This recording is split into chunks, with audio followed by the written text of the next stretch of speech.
Welcome to the SEC. Our program will be built on 4 principles in which I talk about all the time: toughness, effort, discipline, and pride. Dang it! I'm going to have to buy that boy cream cone. Now I'm distracted on my point. What were we talking about? It's bullcrap. All I care about is winning. Show me the dang baby. You do it till they do it right, and then you do it till they can't do it wrong. Go get him. Why are you dancing around? Eat him like he's a steak.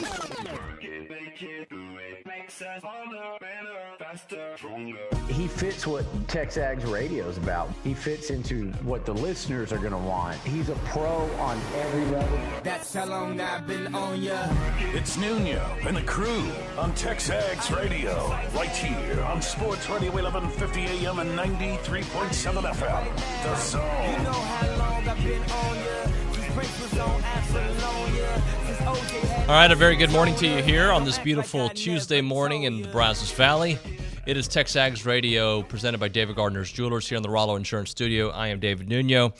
All right, so the transfer portal is in high gear. So we got the May 1st deadline, and that's fast approaching, where you have to know where you're going if you want to play in 2022. You can transfer afterwards. You just have to sit out. But you must know that. But in the SEC, that date to go from SEC team to SEC team happened a while back. They're February the 1st. So right now we're seeing some movement. But if we're talking about SEC, you're not going to see somebody from LSU come to Texas A&M at this point in the offseason, unfortunately or fortunately. The SEC is trying to abide by that and not have any funny business going on out there.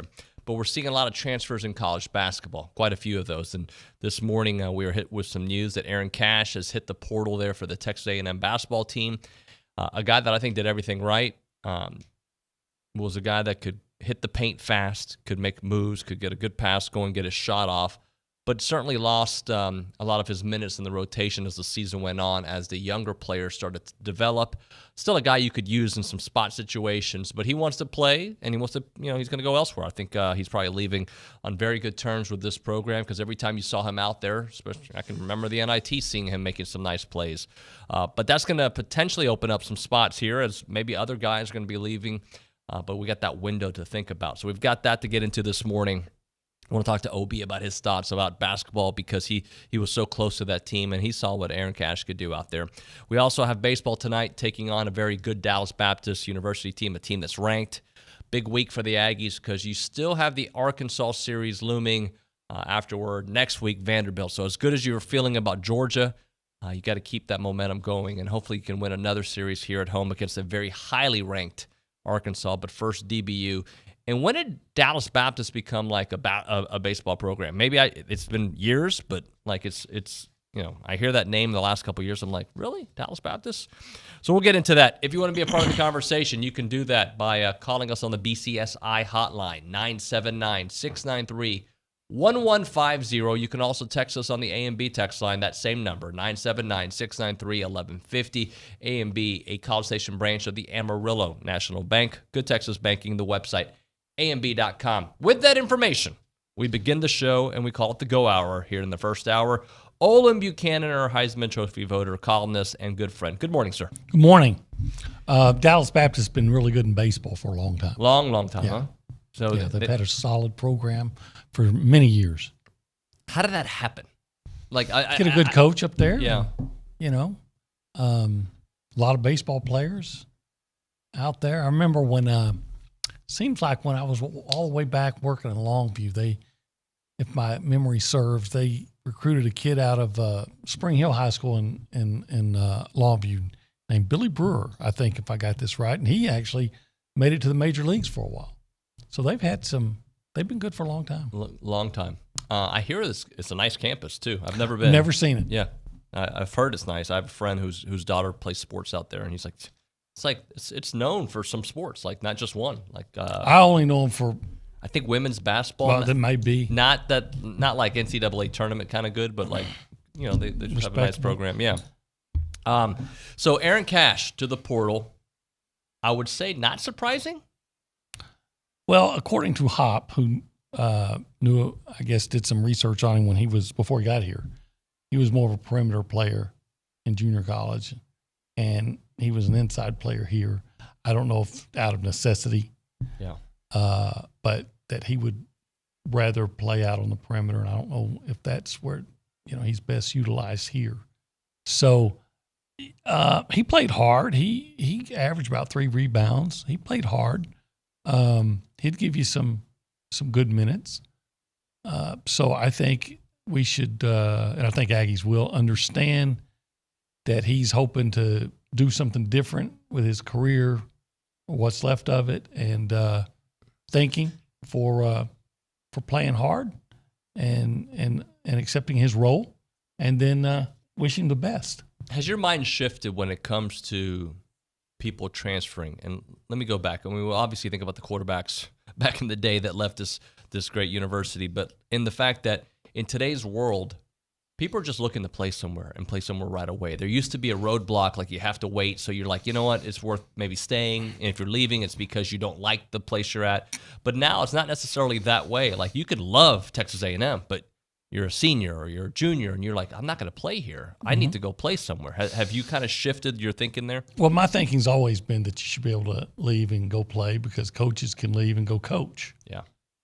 And I think it really solidified back in the early 2000s when Reggie McNeil was here, and Dennis Francione, when he took over, Reggie was going to transfer to Miami, and Francione, who had a background as an option coach, promised and guaranteed Reggie that they were not going to go to the option. They were going to let him throw the ball, and Reggie stayed for a year, and then the next year they went to the option. Right. And I think if a player finds out that that he could be better, that he could play or be better utilized or just happier somewhere else, the NCAA always would have this thing where, well, if you had a emergency back home, you could transfer. But then they were very inconsistent about deciding who got that emergency back home. I remember Gabe always talked about a guy, it seems like he was from Utah and was going to go somewhere, and they said, no, you can't go there. But then he wanted to go to Alabama, and they said, okay, you can. Well, the first place he wanted to go to was I'm not saying it was Colorado, but it was like Colorado.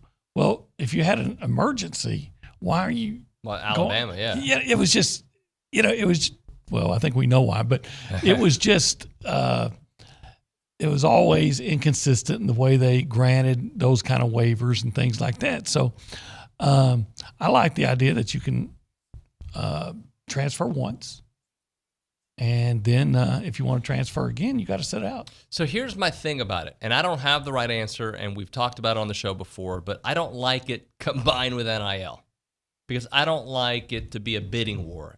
Now, I don't know how you can get out of it, but I don't like that, hey, man, you're going to have to wait a year there. You come right here, right now. We're going to pay you $600,000. I don't like the idea. So I think it's in combination with the NIL, how they're used against each other. That part I don't like, and I don't know how to fix that.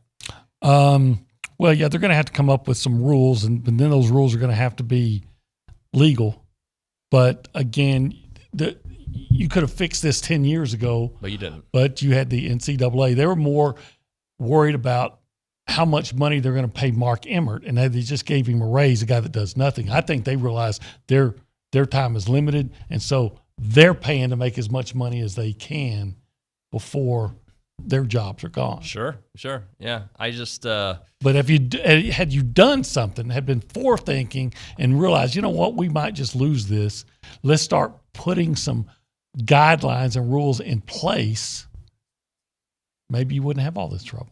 Is it fair to say, and I'm just going on recent memory here, that the transfers that A&M has seen right now in the last few months, there hasn't been any ill will, any hard feelings? It's like, all right, Caleb Chapman, I see you want to go play elsewhere. Baylor Cup, I see. Like it's not that you want them to leave by any stretch. No. This team would be better with those guys around, but you get it. It's more like, all right, go play somewhere because you may not play here because you haven't played because you've been injured.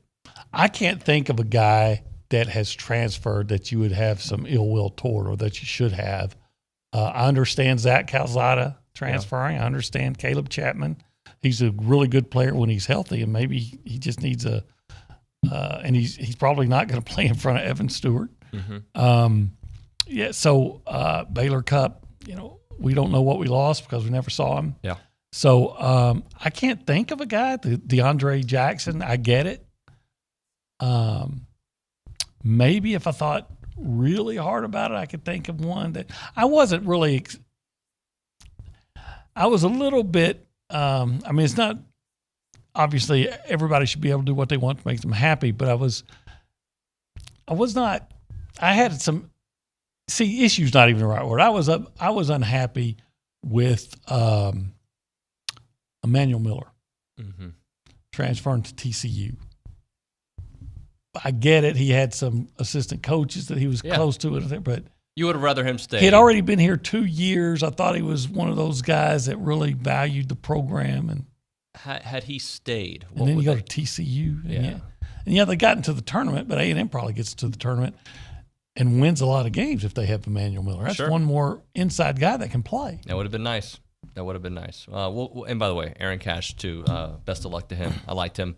Liked covering him, like watching him play, but I get it as well. All right, let's go around the room and say hello. We go behind the glass to see Sam Kamen, who's directing there. Good morning to you, Sam. Good morning to y'all. Here's a quick note on Dallas Baptist. 7 straight 40-win seasons, 7 straight regionals. Last year went to the Super Regional before getting knocked out by Virginia, who's ranked in the top 5 right now. Yeah, when I say why are they good, I know I've seen their name over the years. That part is not surprising, but I'm thinking to myself, why Dallas Baptist? But you're right. I know Chase in Houston, who listens, played at HBU. He said, you have the power of Baptist behind you. Anything is possible in baseball. I've probably got this wrong, but didn't A&M have a really good player here 3 or 4 years ago whose dad was the coach up there? Sam? Middle infielder with power. What was that kid's name? Somebody will tell us. Ryan Bird? No. It had a little bit. I can't believe he was their best player for a couple of years. Had a really good freshman year, but he's kind of skinny. Put on a little bit more weight. Shoemake. I don't know if his dad. Well, his dad. Okay, I think his dad was a baseball coach somewhere up there. Yeah. And I thought it was at a college, but okay, it's not Dallas Baptist. Okay. But so what you're saying is this is a tough week, Sam. You got Dallas Baptist on the heels of a Georgia series, which you were able to capitalize without them having some players, and now obviously you got this weekend with Arkansas. Yeah, it's going to be rough sledding, to say the least. It's going to be not any easier coming off the high of beating Georgia, coming home. That helps against a ranked Dallas Baptist team, and then here comes the Arkansas Razorbacks, who are also in the top 5, played with their shortstop, Jalen Battles. He could have gone to the draft last year, but decided to come back. He actually took over Dave Van Horn's number. He said, I'll come back if I get to wear number 2, because he's a big Jeter fan. And lo and behold, David Van Horn gave up his number two to have him come back. And they've been having a stellar season so far. I mean, only 11-4 in conference, but I mean, you can't say enough about it's going to be hard just to win one, if not winning the entire series. Our good friend Kelly Adams, listening on the A&B text line, does confirm Shoemake that at University of Dallas. University of Texas at Dallas. A little bit different. University of Texas at Dallas. There you go. Yeah. Shane Shoemake. Let's go now to the News and Social Center. Erica Saras is there, who had a bang-up weekend, if I can use a better term, I would. Let's talk a little bit about what you did this weekend, Eric. Yeah, so we went to Azusa Pacific, and Brian Clay was the meet, and we also went to Mount Sac, and they're 2 meets apart. You know, with LA traffic, that could be like anywhere like an hour.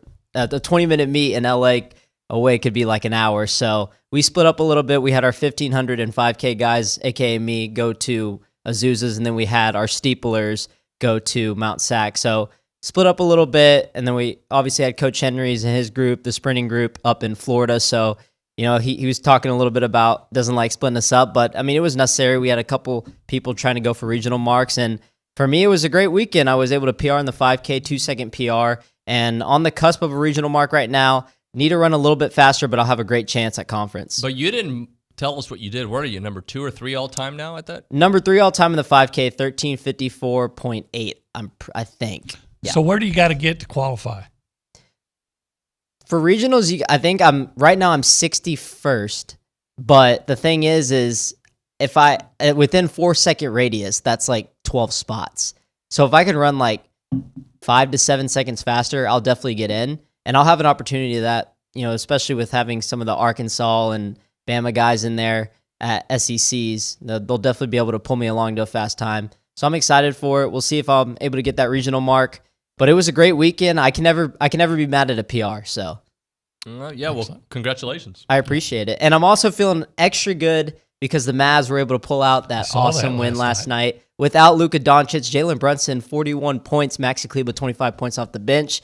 And we're going to talk a little bit more basketball. Me and Tomas are going to talk a little bit about it from the East Side, so I want to tune in this week. Yeah, that was a big game for the Mavs, hoping for them to extend that and keep going without Luka. When is Luka expected back? Next game? So he was doubtful the past 2 games. I knew he was going to miss game 1, but game 3, it's like he's day to day. They haven't really given us like a full update on him. It's just kind of day by day. I feel better now that we've won game 2, because if we lost game 2 and you go down 2-0, I mean, it's kind of like, okay, well, maybe you have to force him to get in there because you're down 2-0 without your best player. But now that it's 1-1, and I think the team fed off the energy last night with Jalen Brunson just playing so well, I think that it could be a blessing in disguise. Maybe you can rest him one more game if there's any doubt that, his calf's not ready to go. And say you lose a tough game, it's 2-1, well, he can come back game 4 and you're all right, you're still in the series. Or you win another game without him, get more confidence, and he comes back. I don't know. If there's any doubt, I feel a little bit better that it's 1-1 instead of 0-2. Sure, it's much better. But you going to Salt Lake City, which is always a hard place to play, I think you may need him a little sooner than you think, because you don't want to go down 2-1 with another game there. But that's absolutely. But hey, Eric, keep your headlines for the next segment, because we're up against it here on the break. Let's talk about the Association of Former Students. They've been doing it for a long time, over 140 years. Your financial gifts have empowered them to be here, to be there, to be everywhere. And the cool thing is, they gave this amazing gift to the university. They got Aggie Park coming, and it's going to be ready for game day. Like when we get to that first game, boom, we are there. We're hanging out at Aggie Park. It's got the amphitheater. It's got trees. It's got paths. It's got food. It's got restrooms already. It's got Wi-Fi. It's got a beautiful lake, scenic views. It's going to be amazing. And the association has given that as a gift to the university. And the university is going to use it, and it's going to be a spectacular game day atmosphere. It's going to be a great atmosphere anytime you go out there. But that's just a little fraction of what the association does. They give to Aggies all around the world, and they want to make sure that you know their stories out there by visiting IamTheWhy.com. That's where you get these great stories about Aggies who have shared their story of how they got to A&M. There's some of the challenges after school, some of the things they've gone through, if it's in war, if it's in just life struggles that they've had, or in some of the great wins that they've had. All this is captured on IamTheWhy.com. I highly recommend you check it out. IamTheWhy.com. That's the place you can go for the Association of Former Students. Great stories on Aggies everywhere. I'm Chelsea Reber with your community calendar on the Zone, brought to you by Christine Engler at AggieLoanExpert.com. There's never been a better time for a cash-out refinance. NMLS 1309378, Equal Housing Opportunity. The Bush Library invites you to the Superpower Sisterhood Book Tour featuring Jenna Bush Hager and Barbara Pierce Bush this Saturday at 11 a.m. Find a link to register at WTAW.com. Hope Pregnancy Center introduces a transformational giving experience, Walk for Life. The event is this Saturday at Wolf Pen Creek Park. Find more information at hopepregnancy.org. A production of Shen Yun, China Before Communism, is Tuesday, April 26th at Rudder Auditorium. Purchase tickets online at shenyun.com/College Station. Support the Sexual Assault Resource Center through their Be a Light campaign by making a donation at sarcbv.org. That's your community calendar, brought to you by Christine Engler at AggieLoanExpert.com. I'm Chelsea Reber on the Zone. The second annual Tonkaway Charity Clay Classic benefiting Allen Academy and backing the badge BCS is Saturday, April 30th. The clay shoot at Tonkaway Ranch is from 3 until 6 p.m., followed by dinner, dancing, auction, and live entertainment by Mike and the Moon Pies. I'm living paycheck to paycheck. And Jody Booth until 11 p.m. I gotta go back to work to get a little. Join us April 30th for Tonkaway Clay Shoot benefiting Allen Academy and backing the badge BCS. To learn more, purchase tickets, or become a sponsor, visit allenramble.org. Celebrate the history of our national pastime at the National Baseball Hall of Fame and Museum in Cooperstown. See priceless treasures that will bring your baseball memories to life. Connect with events that have shaped and changed the game and our country. Our stories to tell, your memories to share. Plan your family visit today at baseballhall.org. See you in Cooperstown, where the journey becomes legend. Keyshawn, J. Will, and Max. I truly believe when I watch Kyrie Irving play, he is like a gift from the basketball god. Like, he's a gift from the basketball gods, man. Do you see the way he is like Picasso with the ball, the shots, the degree of difficulty? He makes those buckets look so easy. Regardless of whatever people say about him as They are easy for him. Man, it's like there's a Michael Jordan stylish grace and ease. This dude might really be the best dude in the NBA. He really might be, Jay. I ain't lying. He's the most skillful guy. I think he's the most skillful player ever on a short list, at least. No.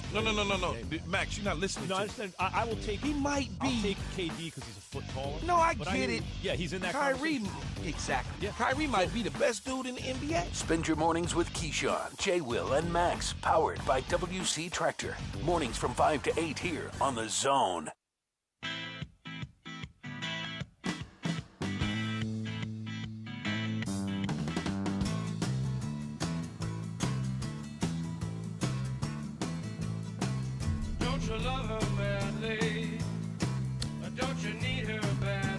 Good movie. What's the movie? The Doors. Oh, the movie The Doors. Yeah, it was a good movie. I just knew the song. I never actually saw the movie. I have to. Val Kilmer, right? Am I right about that? Yes, he played Jim Morrison. I also saw the preview for the new Top Gun yesterday. I don't know if you're interested in Top Gun. Are you? I thought it was an okay movie back, the original. 1986? I liked it. I liked it a lot back then. I watched it again later. I'm like, it's okay. Yeah, it's okay. But I saw the preview, and they showed Val Kilmer. He didn't. He's in the movie. Okay. I don't know if spoiler alert. He just, it's like Tom Cruise has not aged that much. He's aged, but not that much. Everybody else has aged. Val Kilmer, a lot of people, and I know he's had some hard times, so I'm interested in seeing the movie. Isn't every time, or back then, every Tom Cruise movie basically the same? It was almost like James Bond. Risky Business was very similar to Top Gun without the plane. The character, I should say. Yeah, the character's always cocky. Yeah, and he has a sidekick, and something bad happens with the sidekick, and he has a love interest, and he eventually gets the girl while having the cool job. He's either the great pool player or the best bartender or the best Vietnam there was one movie he played a bad protester guy, and it was really good. He played a really good bad guy. He had gray hair, had like a little goatee. It was just like, it didn't seem like a typical Tom Cruise movie. I liked him in Tropic Thunder when he dressed as Gabe Bach there at the end. That's funny. I forgot how that's not a movie you can watch with the kids. How about that? That's true, but I watched it. I'd watch with mine now. Yeah. So my son asked me like a question towards, like, he's gonna kill me for saying this on the air, about like, how can you tell if a woman is, or a girl's interested in you? And I said, the eye contact. And I said, you know what? There's a great line from Scarface, and I went and found it. Tony Montana saying, "The eyes never lie, Chico." Because he says the eyes. Yeah. I think, what was her name? Michelle Pfeiffer's character was giving him the eyes. Unfortunately, 5 seconds into that, he drops a few letters that I didn't want to hear. I'm like, every scene in this movie has a bad word in it? Yes. Yeah, it does. Yes. Every great movie, though. I think I actually read that it had at one time it had the record for the most F-bombs. It did. I forget what movie passed it not far after. I think it was Harlem Nights. But there's been several since then that have passed Scarface. But that was good times. Yeah, it's a good movie. TexAgs Radio. We will get back to sports here, presented by David Gardner's Jewelers here in the Rollo Insurance Studio. We'll go back to the News and Social Center. Erica Saras, we weren't able to get to all the headlines out there. What else you got for us? Well, I have a quick question. Doesn't Pulp Fiction up there for like the most F-bombs? Because I know Samuel L. Jackson is like the most actor all time with like the most F-bombs. I remember. Yeah, that's another movie I haven't watched with the children. I probably never will. Well, not until they're 20. Have you watched it yet? Pulp Fiction? With Quinn. No, not with Quinn, though. It'd be fine. Yeah. Oh, he's an adult, basically. Yeah, but he's 18. Yeah. I let him watch Revenge of the Nerds one time and forgot.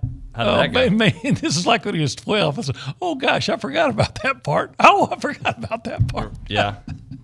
By the way, B-Scan says a movie called SwearNet said that word you were speaking of 935 times. In Scarface? No, a movie's called SwearNet. Oh, 900. Okay. Yeah, that's a lot. Wow. All right, let's get to some real news. Yeah, here. let's get to some news. We got baseball. Nathan Detmer earns SEC Pitcher of the Week. Last week he had career highs in innings pitched with 8, strikeouts 9, no runs allowed in that span. This is the Aggies' second SEC Pitcher of the Week award this season. Micah Dallas was the first back in February 27th in the series against Penn. The Aggies returned their hat towards number 25 ranked Dallas Baptist tonight at 6 o'clock. To kick off their 5-game crucial homestand. 4 of those games are against top 25 teams, including a 3-game series set this weekend against number 3 Arkansas. Aggies are 6-2 against top 25 teams this season and 5-2 against top 10. So be on the lookout to see if they get ranked because the boys are playing really well right now. Yeah, the RPI keeps going up. Love that whenever they take on these top teams. They've done very well out there. We were doing the show yesterday, and we were doing Who Brought the Heat this weekend. And it's not that we had a senior moment, but we hadn't gotten to who Richard Zane wanted us to talk about, and that was Nathan Detmer, because that game happened on a Thursday. We're doing the show on a Monday, so it felt like a while away, but he was so solid for the Aggies on Thursday. And I'll just go over the stats that he put there. 8 innings pitched, 5 hits, 1 run, 9 strikeouts. He has been great to start series. Great.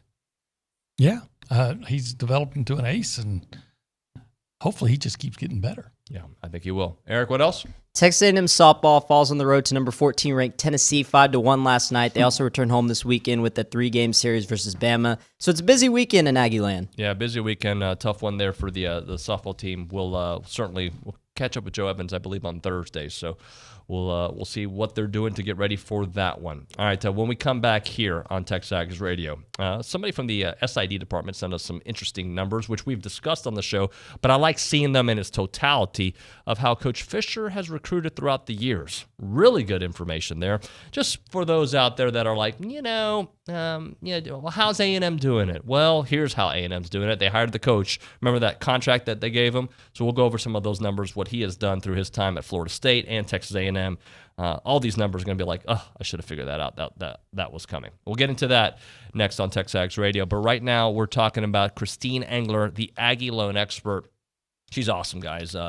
She's got just an incredible business that she's brought here to the Brazos Valley. And it doesn't matter where you're listening to this show. You just call her up. She'll hook you up. AggieLoanExpert.com is the website. She's an Aggie from class of 97. Her husband's also an Aggie. She'll guide you through any kind of loan process out there. The difficult ones, the easy ones, you name it. She'll hold your hand throughout the entire process. She's efficient, detail-oriented, she's friendly, and she'll make that mortgage process smooth and easy for all of her clients. If you're considering renovations, debt consolidation, you need money now, she may have the perfect solution for you with these rates being real low still. It's never been a better time for a cash out there. So you can lower your monthly payment and get the funds that you need. All you have to do is apply online at AggieLoanExpert.com. Again, that is AggieLoanExpert.com. Terms and conditions do apply. Christine Engler, the Aggie Loan Expert, NMLS number 1309378. Company NMLS number 1324641. Equal housing opportunity. Well, he survived football season and didn't enter the transfer portal.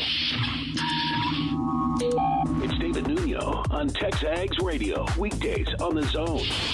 Since 1957, Slovakic Sausage in Snook has been making the best tasting sausage in Texas from the same family recipe. Slovakic is the official sausage of Texas A&M Athletics. Whether it's from the grill to the family gathering or from the pit to the neighborhood party, serve the sausage voted best in the Brazos Valley. Serve Slovakic. Be sure to come in and check out their full-service meat market, relax on the front porch, or grab some fresh kolaches from their bakery on your way out. Slovakic Sausage, Highway 60 in Snook. Our publications reach every corner of the Brazos Valley, and we want to partner with you in sharing your message with the community. You may recognize a few of our Bryan Broadcasting publications. Best of the Brazos Valley. Brazos Life, the annual manual. Welcome home, Brazos Valley. Brazos Family. Brazos Wellness. Brazos Valley Bride. Peace, Brazos Christian Life. With the combined power of 7 magazine titles, 11 radio stations, and digital solutions, Bryan Broadcasting Publications can help you be heard. Call 979-695-9595 to learn more.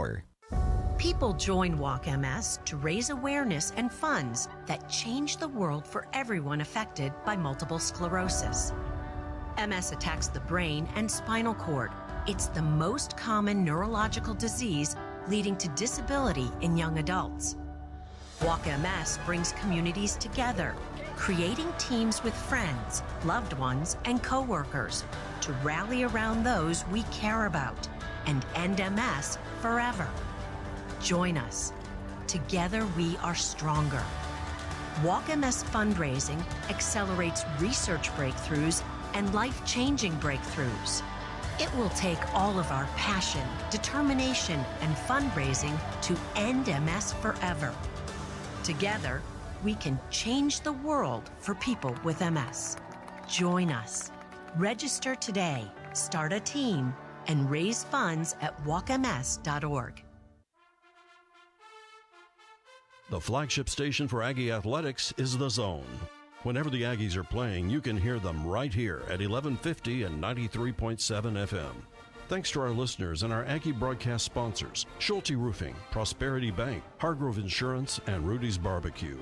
Here's a big gig 'em to all these sponsors. Listen to Aggie Athletics on The Zone 1150 and 93.7 FM. Sam Pittman of the University of Arkansas. Texas game, I remember you took their helmet and you threw it. Well, they sent us a bill for $360, and we were all happy to pay for it. The Paul Feinbaum Show, powered by Polaris Fun Center, 2 to 4 weekdays on The Zone.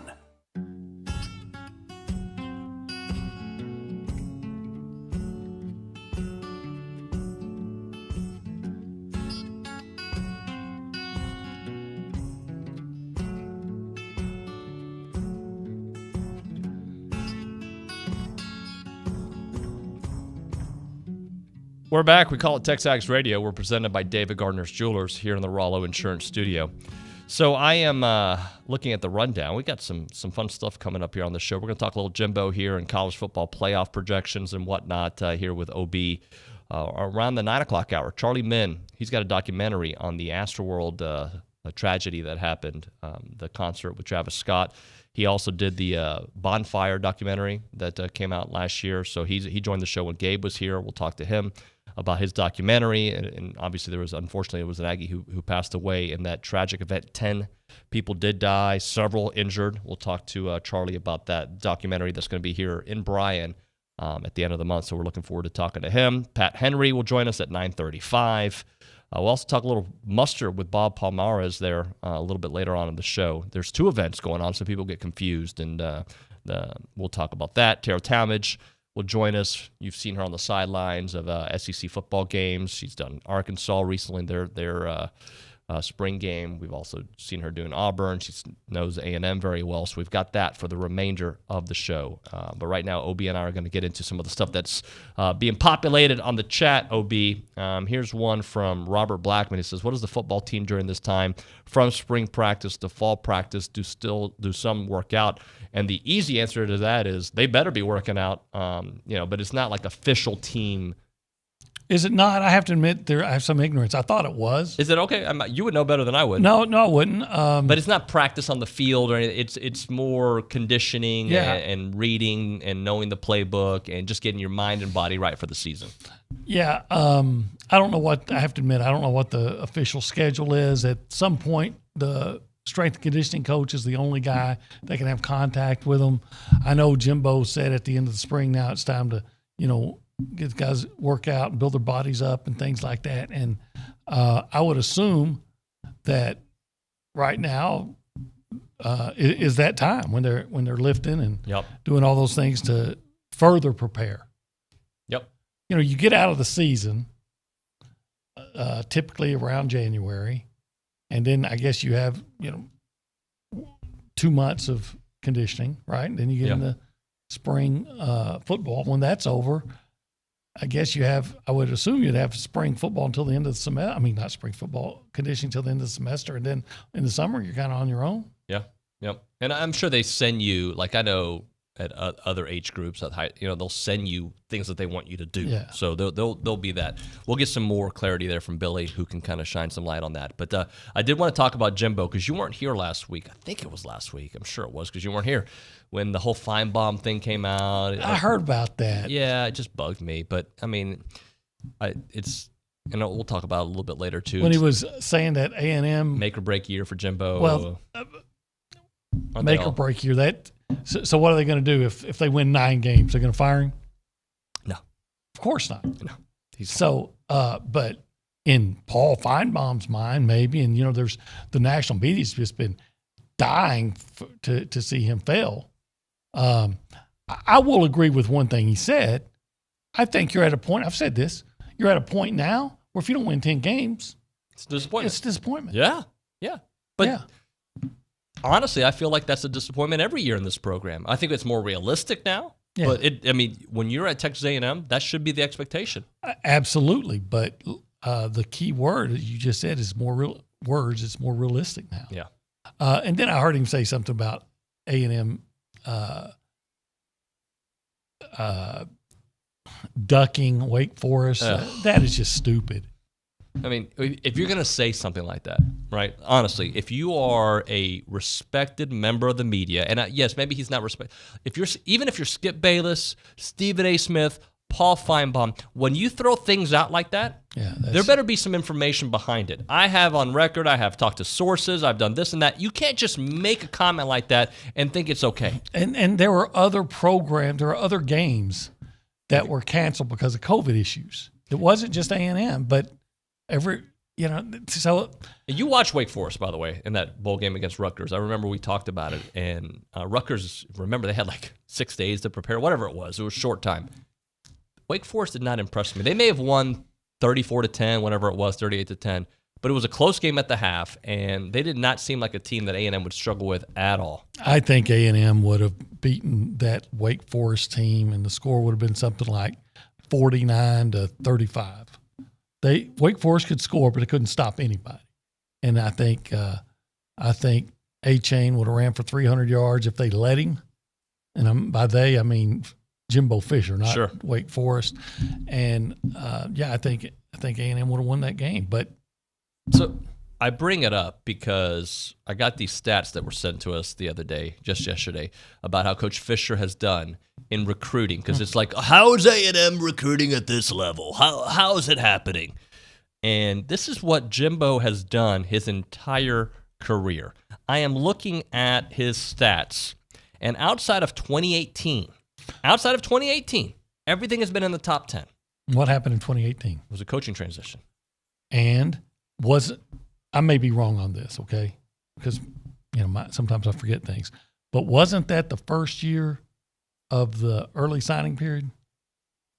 Was it? That sounds right. So I think that might have been the first year that you could sign in December. I might be wrong on that. And if I am, I'm sorry. But if that's the case, he's a new coach coming in and there's an early signing period.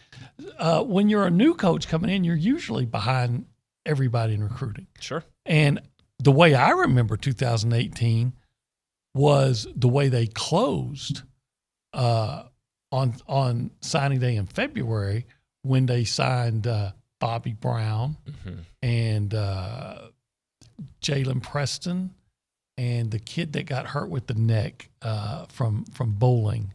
He didn't play. So which class was DeMarvin? He was a running back. I think DeMarvin was the next year, I think. But anyway, the point is, even that year, I think they recruited better than most people thought. But yeah, in 13 years, he's had one class that was not ranked in the top 10. Okay, and most of them are in the top 5. So I was going to say, let's going through the ESPN rankings. There's 247 on here as well, but I'm going to keep it at ESPN. He has had 3 number 1 classes in his time. That's twice at Florida State and now at A&M. Okay, so 3. He's also been in the top 3 several times. Once with A&M, twice with A&M, with the number 1 class in 2022, as we know. 2019, number 3. He was the number 1 class in 2016. He was the number 2 class in 2015. He was the number 3 class in 2014. He was also the number 2 class in 2012. He was the number 1 class in 2011.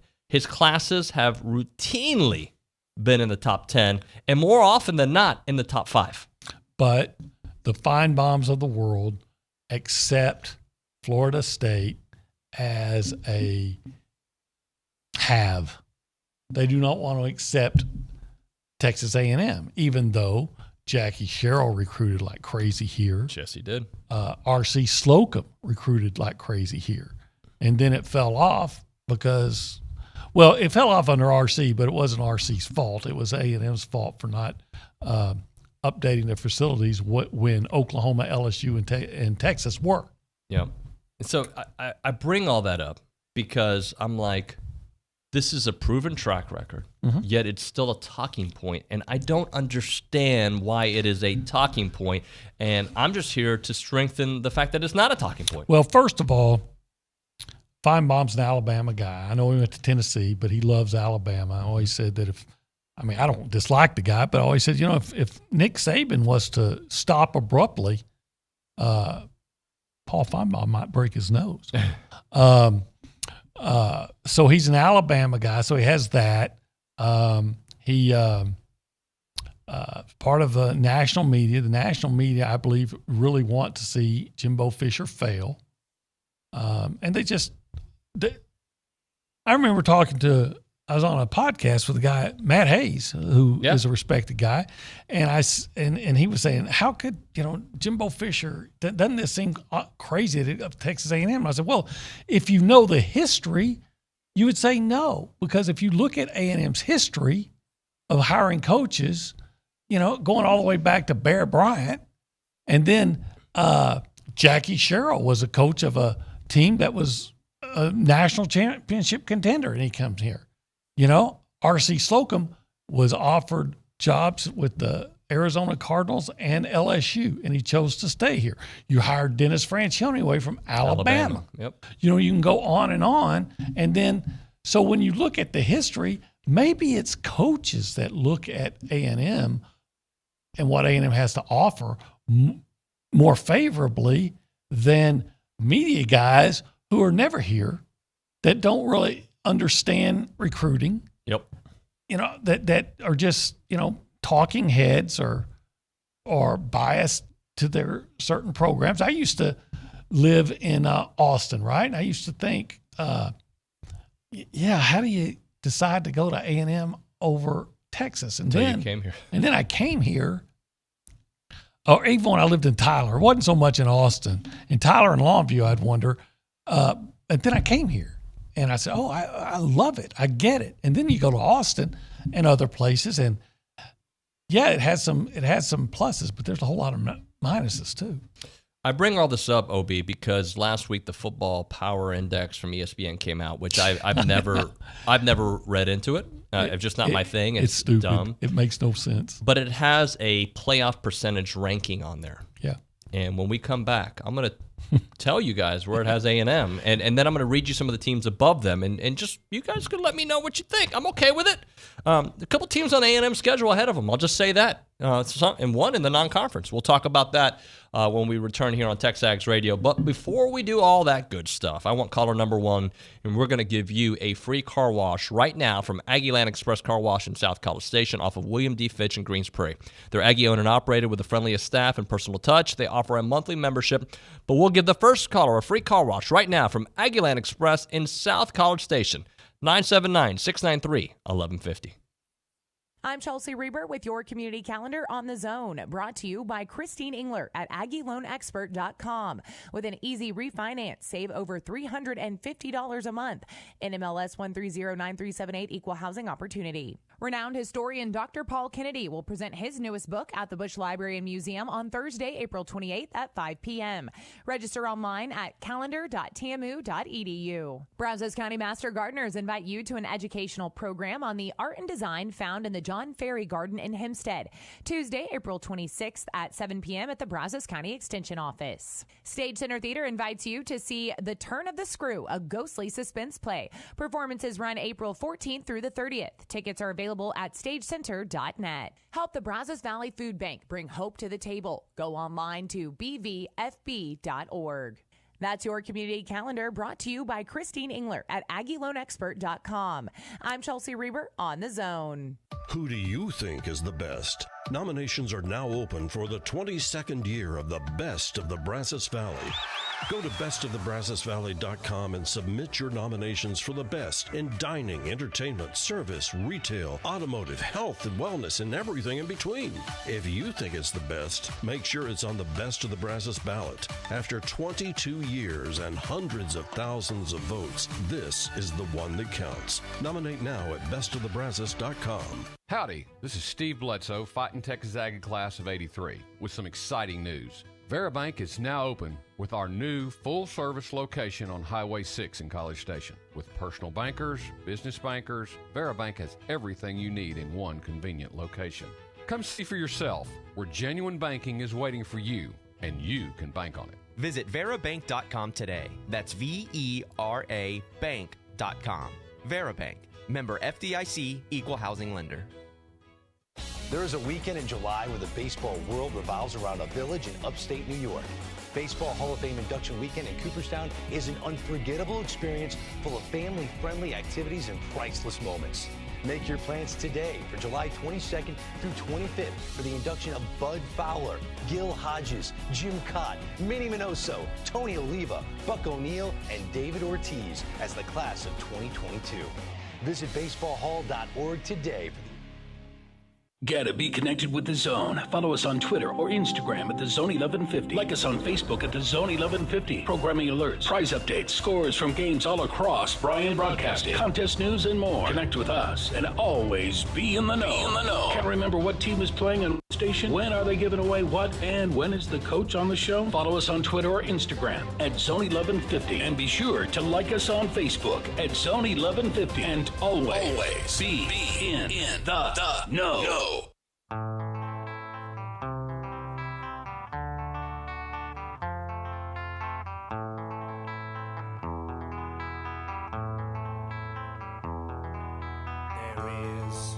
All right, we're back. TexAgs Radio presented by David Gardner's Jewelers. I see a lot of your text messages. Eric will get to those right after our interview with Charlie Minn. But before that, we want to continue along here on TexAgs Radio presented by David Gardner's Jewelers in the Rollo Insurance Studio. I teased that we're going to be talking about these this ESPN FPI playoff percentages, all right? And I don't know how they come up with the numbers, but they have a system in place. And I will tell you that A&M is 14th on the list of making the college football playoffs, which I don't hate that number, like if I just hear it. But then I hear teams above them is where I start having some issues. And I'll read you a couple of the teams that are above Texas A&M right now in making the playoffs according to this. And two of them are back. Actually, three of them are back-to-back-to-back. Miami Hurricanes. Okay. Maybe because they're saying that Miami's going to beat A&M. Basically, their playoff percentage chance is 2.7 to A&M's 1.4. Above them, the Auburn Tigers. I think Auburn's going to be struggling to finish 500. I do too. Above them, the LSU Tigers. I don't know what you're seeing that would make you think LSU's going to be significantly better than they were last year. Nothing. Above them, let's see. Oh, somewhere in the middle, the Oklahoma Sooners.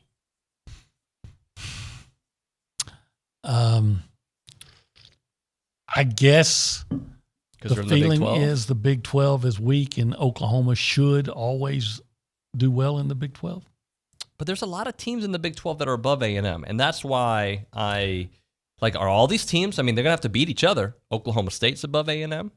The Oklahoma Sooners are above A&M, and the Texas Longhorns are the fifth team with a chance to make the playoffs according to this FPI NCAA projection that they have here. Yeah. The I don't know. That F should stand for futility. Here are teams around A&M, by the way. Just below A&M is Baylor and Ole Miss. Okay. I can deal with that. And look, it's a mathematical equation that spits stuff out, and this is how they come up with it. I can believe Ohio State having a great chance to make the playoffs. Well, it sounds like if it's mathematical, it sounds like the Florida governor needs to ban it. Right. That's how stupid it is. This mathematics doesn't make much sense. Yeah, so you have Ohio State with an 82.3 chance of making the playoffs. Okay. I got no problem with that. No problem. Alabama, because they play in the SEC West, is a Nope. little bit lower, at 79.3. Okay. Georgia, right below them, 73.5. All three of those. Okay, no problem. Totally fine with that. Clemson is the next school. Yeah, no problem with that either. Yeah, if No. DJ can kind of figure things out. Well, plus the ACC was so bad last year. Is it really going to be any better? And maybe that's some of the thinking for Miami. But Miami does have an SEC West team on their schedule. Hello. And Clemson probably. Yeah. Texas is the next team. Well, they prop up Texas every year. Sam, I can hear your microphone. I think they're ESPN's putting a lot of weight on the Alabama-Texas non-conference game. So are they going to pick Texas to win that? I don't Austin, see right? I don't see why they It would, doesn't matter. but I guess that gives them more of a boost when you look at their non-conference schedule, even though that's all they're going to play. I know Texas has a couple of big-time freshman offensive linemen coming in, but I would be very skeptical that Texas's offensive line is going to be able to handle and consistently block Alabama defense. Yep. And look, with Texas, I wouldn't be surprised if they have a really good year because of the conference they're in, and eventually talent you think would figure it out. I wouldn't be surprised if they won 5 games again. That's the kind of program that they are. Like, they've got talent, and eventually you think they're going to figure something out. Maybe not with Sark, but they have Alabama on their schedule. I still think Oklahoma State could be better than them. I think Baylor's had their number recently. Oklahoma, Kansas. Now Oklahoma may have taken, Kansas especially. Oklahoma, I think, is going to take a step back, and they might be the Nebraska of old. They may be go back to being just a program. I don't know. I don't think so. I think Oklahoma has. We'll figure it out. It's too close to Texas. Too many good players that will go there. I don't know about Brent Venables. I know he's been a very nice defensive coordinator for a long time. We'll see how he shakes out there. But I guess if these programs aren't getting why is A&M getting the question marks? I understand some of our question marks. I get it. You haven't seen our quarterbacks play. I get it with A&M. I get it. But there should be who's that quarterback that's going to play for Texas? Exactly. What has Quinn Ewers done? He's made a lot of money up in as a second string quarterback. Who's the quarterback at Oklahoma? The guy who transferred from Dylan Gabriel. Is that what it is? Am I getting that name right? There's questions everywhere. LSU, do they have questions? I have questions about them. Yeah. Miami? They're I rising. think they like their quarterback. They do, but they got questions. All right, OB, thank you for doing this. It's the Go Hour. See ya. It's part of your job, but Yeah, thank you. but, So it's good. It's very good. All right. When we come back, Charlie Minn will be joining us here on TexAgs Radio. We'll talk about his Astroworld documentary. We'll get into that, and your phone calls and your text messages on the BCSI hotline, A&B text line is TexAgs Radio.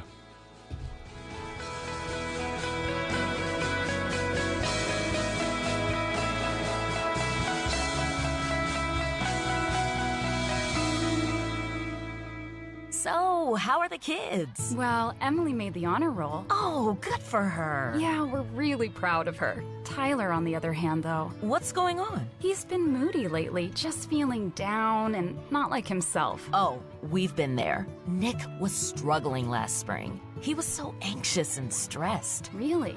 What helped? Well, he joined the soccer team. And ever since, he's been a lot happier. He has more energy, he's less stressed, and he's definitely in a better mood at home. It's made a huge difference. That's awesome. Yeah, I'm glad he's getting out of the house, he's getting some exercise, and he's off his phone for once. It's been good for his mental health. Sounds like it's been good for your mental health, too. Participating in Texas high school sports improves students' physical and mental health.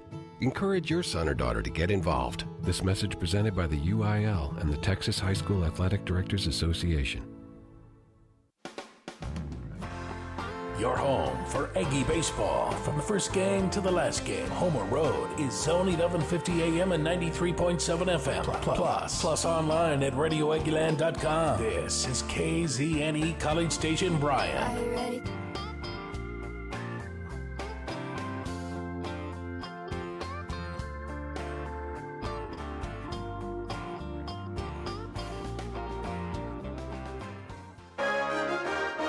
From WTAW, I'm Chelsea Reber with a news update on the Zone. Before the Bryan ISD School Board named a new elementary school principal last night, board members were criticized during public comments that there are not enough principals of color.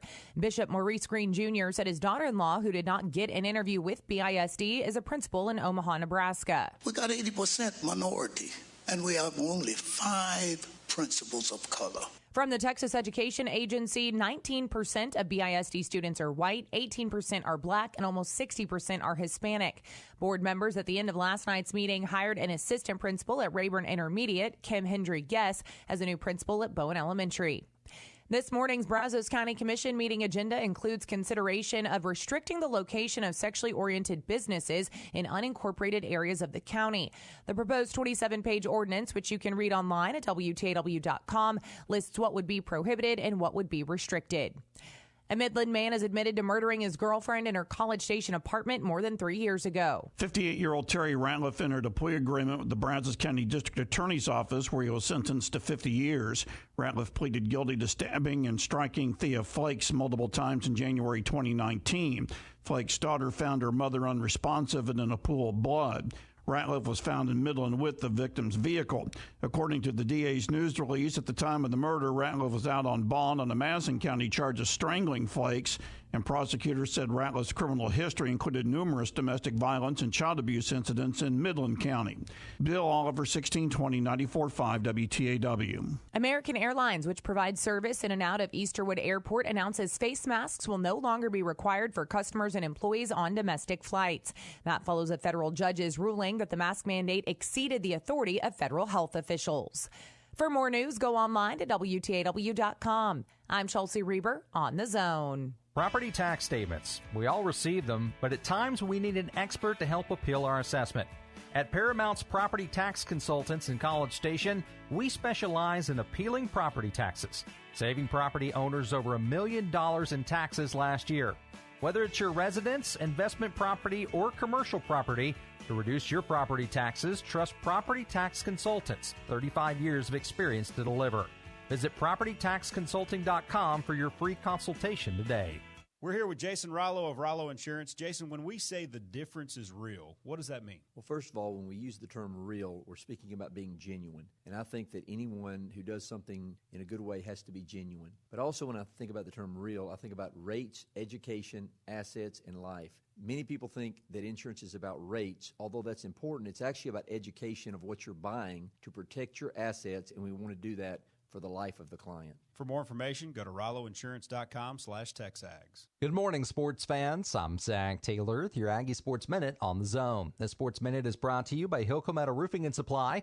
Call 936-825-0500 or click HilcoSupply.com. Texas A&M softball wrapped up its series with number 14 Tennessee last night, falling to the Lady Vols 5-1. Ailey Lee accounted for the lone score for the Aggies, smacking her 11th homer of the year.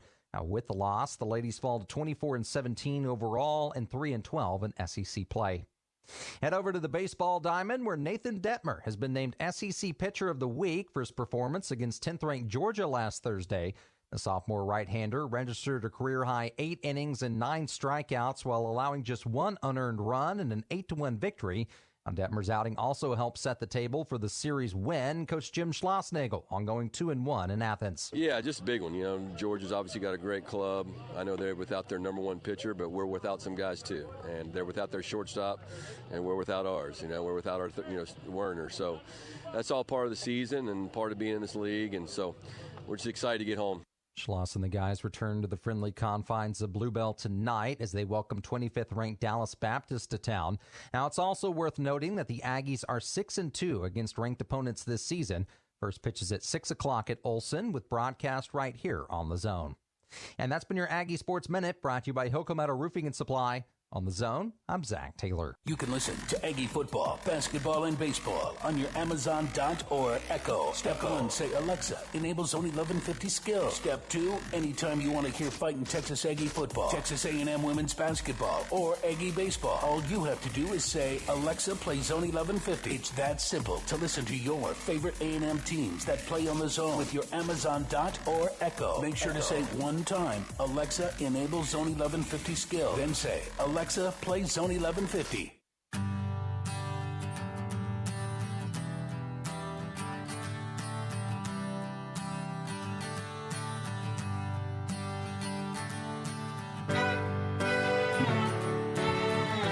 All right, we're back. TexAgs Radio, presented by David Gardner's Jewelers here in the Rollo Insurance Studio. Little oasis in the background. We're going to get into some news now in this segment. We'll continue our football dialogue throughout the show.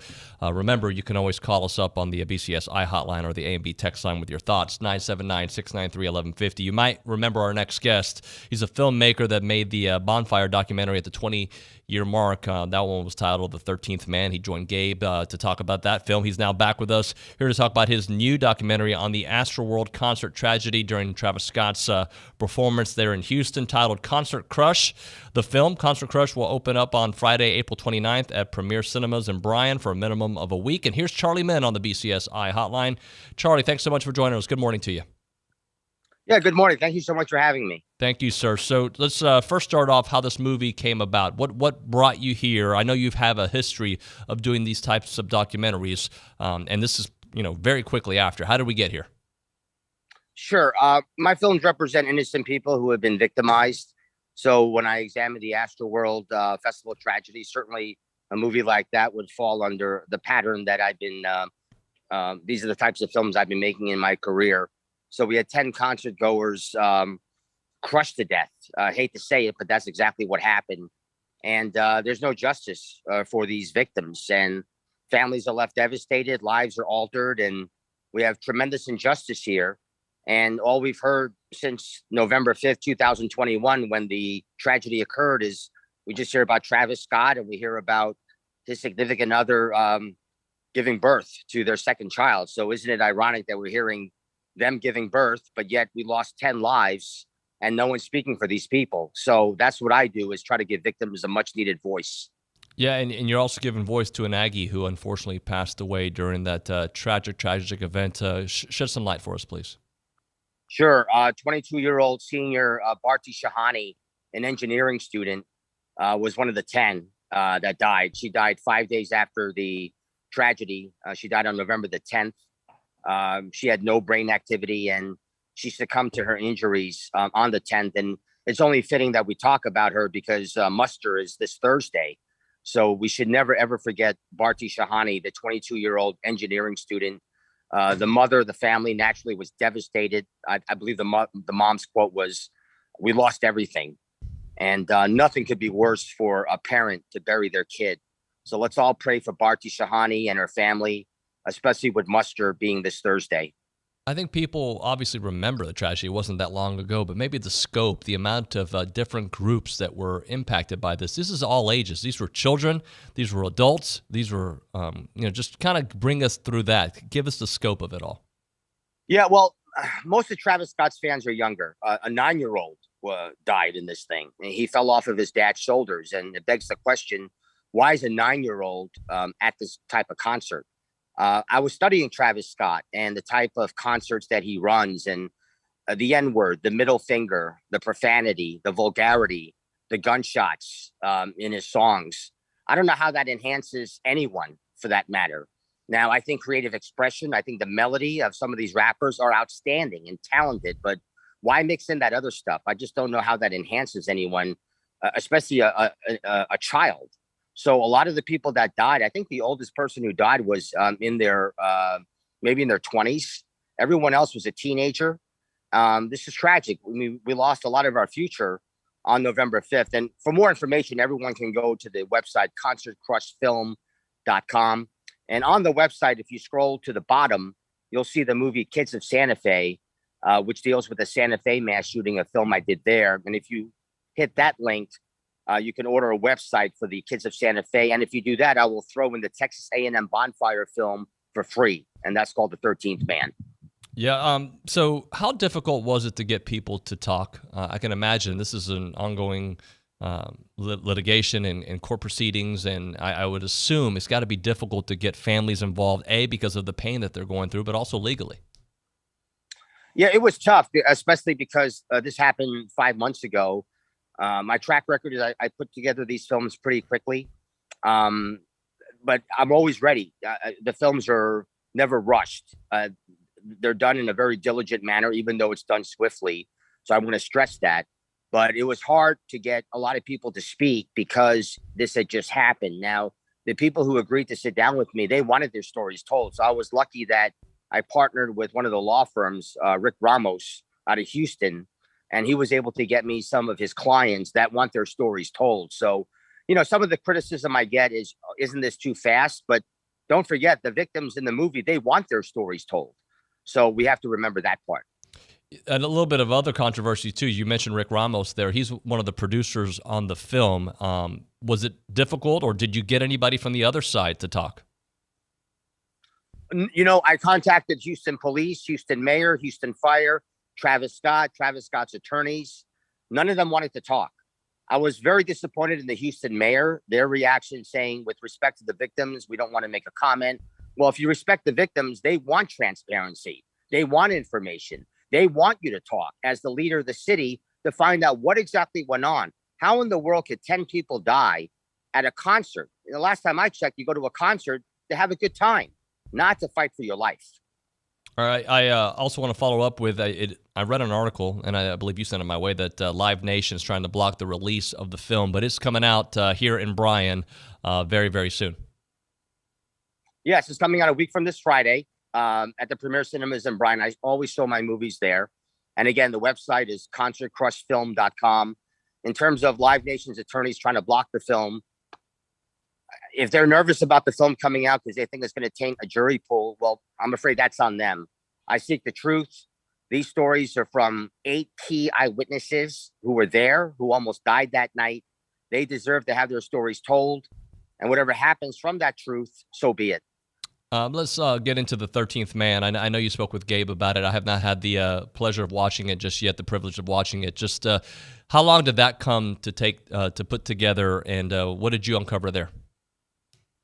Well, we did it at the 20-year anniversary in 2019. I had been planning that film actually to do it at the maybe at the 15-year anniversary, but it didn't happen. So we did it at the 20-year anniversary. The 13th Man is John Comstock. And John is a miraculous survivor. He lost his leg. He was pinned underneath the rubble for at least 10 hours. And as a matter of fact, A&M released a statement saying that John had passed away. That's how close he came to passing away, to the point where they actually thought he died. So that's why he's referred to as the 13th Man. The story revolves around him. And like I said, people can get a free DVD of that movie if they order the Santa Fe film off of the website, concertcrushfilm.com. Just scroll to the bottom and you'll see the Kids of Santa Fe link. But the movie revolves around John Comstock. It honors the people who died on November 18th, 1999. And yeah, I just think that it's such an important story that we hear from the families from that horrific day. Charlie, last thing for you, just remind us again where we can see the film live and in person, and also how you can order it. Yeah, the movie opens on April 29th. It's going to run for at least a week. That's a week from this Friday at the Premier Cinemas in Bryan. All the information is on concertcrushfilm.com. If you go on that website and scroll to the bottom, you'll see the Kids of Santa Fe link. Santa Fe is about the mass shooting that happened in Santa Fe, Texas, which is in Galveston County near Houston. And if you go on that link and order a DVD of that movie, we'll throw in The 13th Man, which is about the 1999 bonfire tragedy at Texas A&M. And that movie honors the victims from bonfire. There he is, Charlie Minn on the BCSI hotline, the title of the movie, Concert Crush. I appreciate your time, Charlie. Take care. We'll talk to you soon.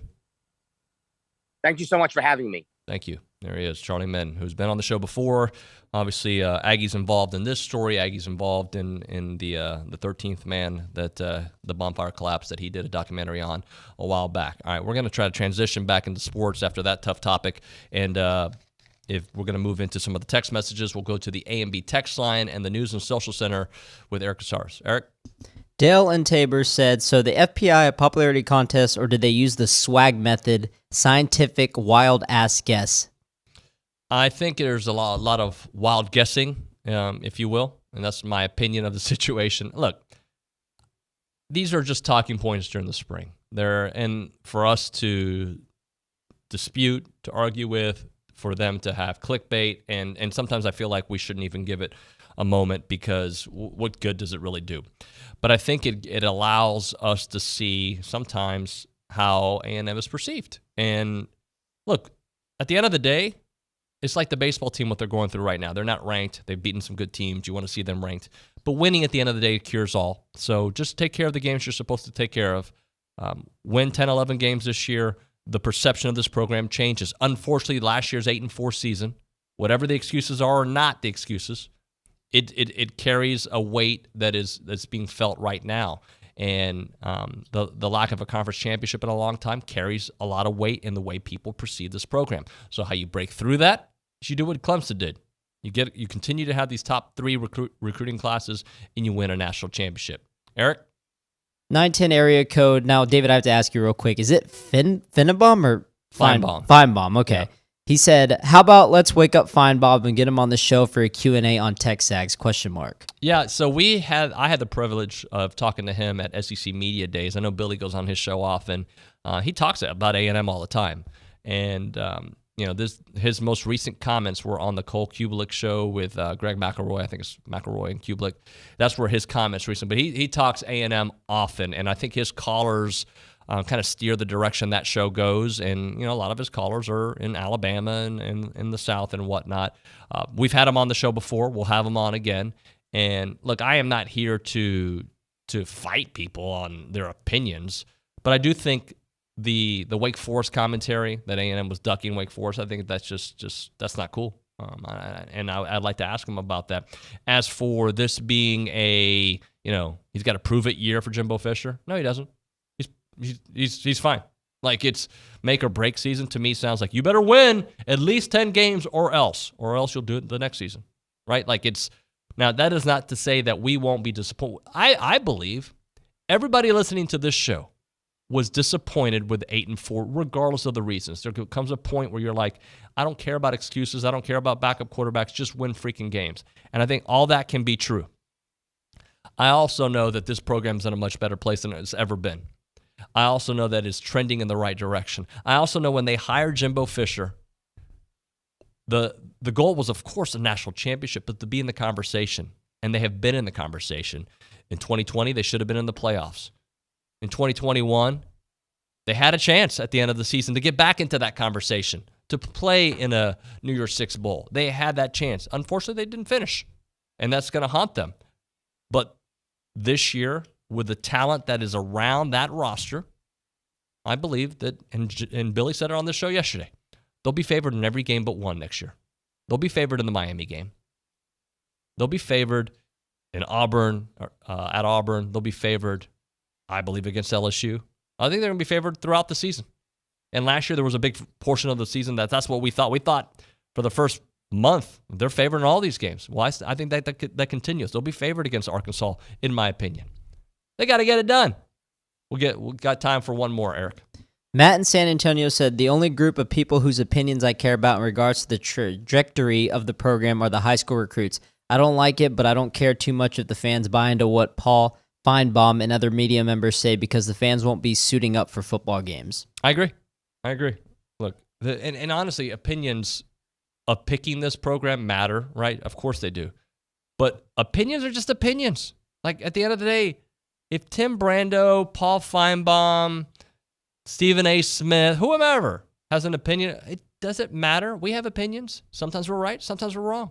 Everybody listening to this show has probably thought A&M is going to go 12-0, and then they go 8-4. Or they thought they were going to be 4-8, and they go to Orange Bowl and they win.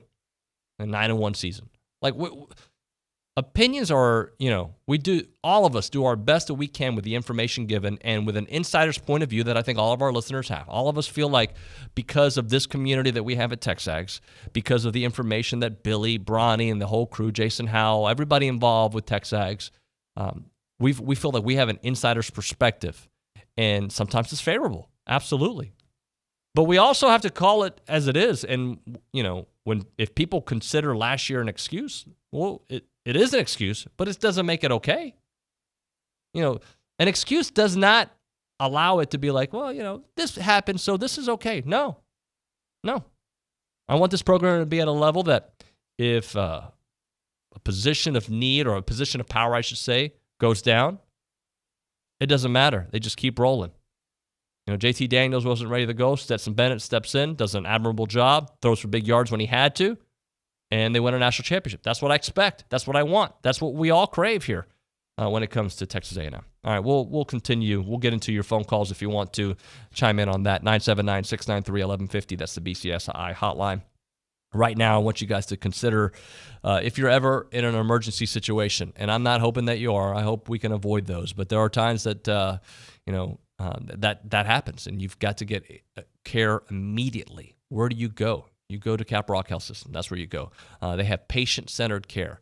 And when I say that to you, you may think that all places are putting you first, but they're not necessarily putting you first. That's what they do. They put you first in every decision that they make. They're 100% locally owned and operated, and they bring it every time you step in there at Caprock. You'll never have to sit in a crowded waiting room if you're having some emergency care because they're going to take care of you immediately. They have 0 wait times for those who come into the ER or the hospital out there. You've got Caprock Hospital in Bryan and Caprock 24-hour emergency center in College Station. They both maintain a clean and sterile, safe environment.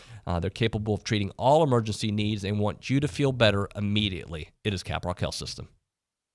I'm Chelsea Reber with your community calendar on the zone, brought to you by Christine Engler at AggieLoanExpert.com.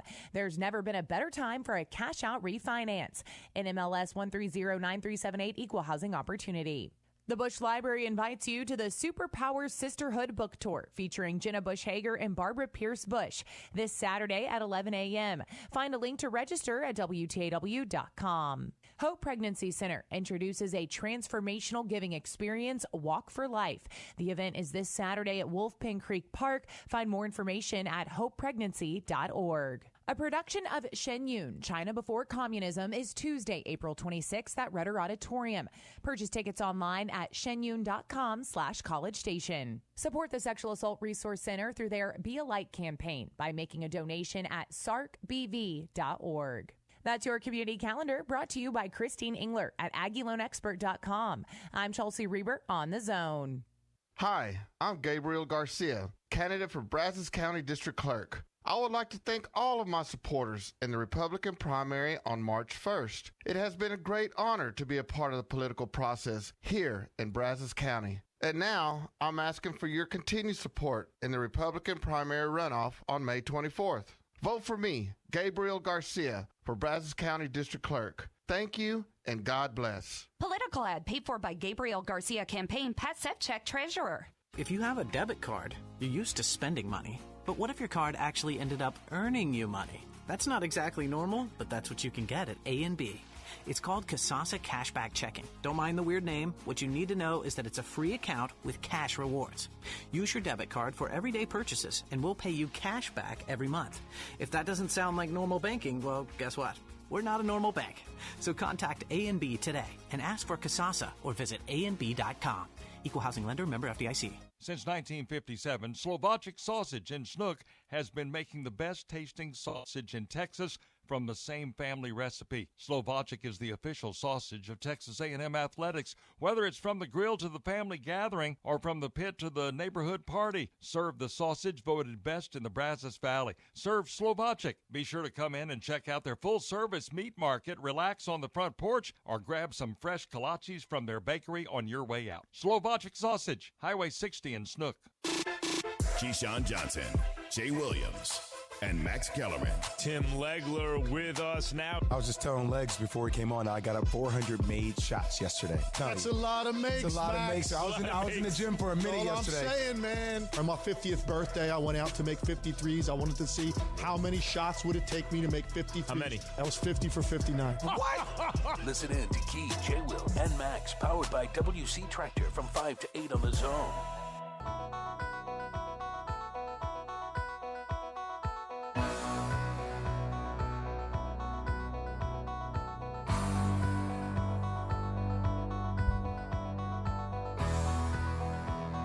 All right, we're back. TexAgs Radio, presented by David Gardner's Jewelers. So we spent a little bit of time on Jimbo's recruiting and whatnot, and what Feinbaum has to say. A guy that's been critical of A&M in the past, who I don't really pay attention to that much, is Barrett Sally. Am I saying his last name correctly, Sam? Is that correct? Barrett Sally? Sally? Yeah, I would pronounce it that way. Yeah. I know he's been on the show before. Or Saleh. Saleh.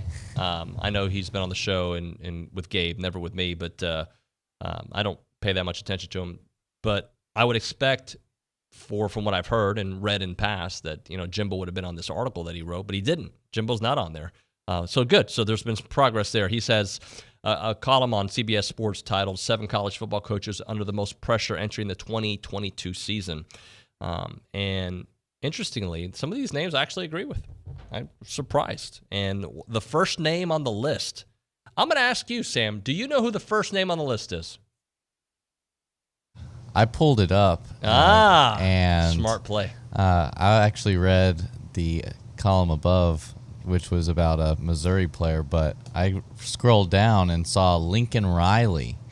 And I think I didn't read, I just looked at the head coaches, but I think he's got Lincoln Riley there because of he was stable at Oklahoma, and he's taking a huge risk to go to a program that, Steve Sarkisian was there, and USC has been known to be quick to pull the trigger on coaches, and being able to be stable in the Big 12 at OU and go to multiple college football playoffs and going to a new program, I think that's why he's got a lot of pressure on him to live up to a lot of expectations there at Southern Cal. I think he does have a lot of pressure, but I would actually say Brent Venables before him. I would say Brent Venables has more pressure than Lincoln Riley out the gate, because USC, they got Caleb Williams to go there, and they've gotten some high-profile guys, and the Pac-12 is easier. I don't know if it's easier than the Big 12. They're both